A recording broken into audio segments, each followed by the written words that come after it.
નમસ્કાર, આપ જોઈ રહ્યા છો સ્પાર્ક ટુડે ન્યૂઝ। ભરૂચ જિલ્લા સમસ્ત માછી સમાજ દ્વારા ભાડભૂત બેરેજથી હજારો માછીમાર પરિવારોને થઈ રહેલા નુકસાનના આક્ષેપ સાથે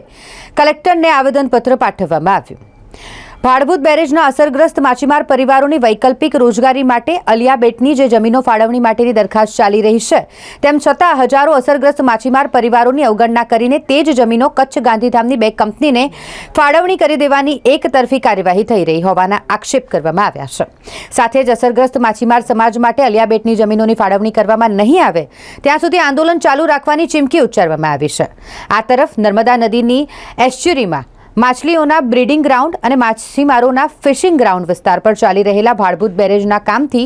માછીમારોની રોજગારીનું મોટા પ્રમાણમાં નુકસાન થઈ રહ્યું છે અને તે નુકસાન અટકાવવું જરૂરી છે અને માછીમારોને થઈ રહેલા નુકસાનની ભરપાઈ કરવાની માંગ કરવામાં આવી છે। આજરોજ અમે સમસ્ત ભરૂચ જિલ્લા માછીમાર સમાજના પ્રતિનિધિ મંડળ તરફથી કલેક્ટર શ્રીને એક આવેદનપત્ર જે અમારી ભાડભૂત બેરેજના અસરગ્રસ્ત માછીમાર પરિવારો છે તેમની જે વૈકલ્પિક માંગણી એક રોજગારી માટેની દરખાસ્ત ચાલી રહેલી છે આલિયા બેટ ઉપર એક્વાકલ્ચર માટે જમીનોની ફાળવણીની, તે 2018ની સાલમાં જ્યારે BN નવલાવાલા CM શ્રીના અંગત સચિવ હતા તેમની સાથે વાતચીત દરમિયાન અને ઘણી મિટિંગો થયા બાદ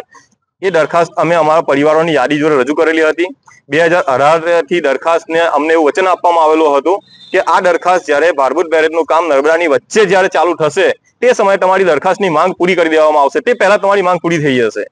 હાલ નર્મદા નદીની વચ્ચોવચ ભાડભૂત બેરેજનું કામ શરૂ થઈ ગયેલું છે, ઘણા સમયથી કામ ચાલી રહેલું છે, તેમ છતાં હાલ અમારી દરખાસ્તને 6 થી 7 વર્ષનો સમયગાળો થઈ ગયેલો હોવા છતાં અમારી દરખાસ્તની કામગીરી મંદ ગતિએ ચાલી રહેલી છે। દરખાસ્ત અંતિમ તબક્કામાં છે, તેમ છતાં પણ એનો ન્યાયિક નિર્ણય લેવામાં આવી રહેલો નથી। હાલ માછીમારોની જે પડતર છે તે વિસ્તારમાં લગભગ 80%થી પણ વધારે ઘટાડો મત્સ્ય